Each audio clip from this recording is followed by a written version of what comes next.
அனைவருக்கும் வணக்கம். நான் தான் செல்லம்மா, மகாகவி சுப்பிரமணிய பாரதியின் மனைவி.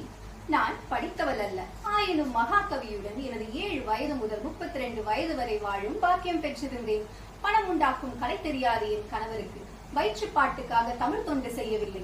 அவர் எழுதிய பாடல்களை விற்று ஒரு லாபமும் பெறவில்லை.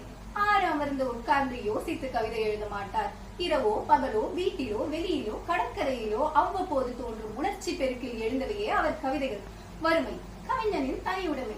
கவிஞனுக்கு இந்த மண்ணுலகில் இன்பம் அளிப்பது கவிதை. ஆனால் வயிற்றுக்கு உணவு தேடும் வாழும் வகையை அவன் மனைவிதான் கண்டுபிடிக்க வேண்டியிருக்கிறது.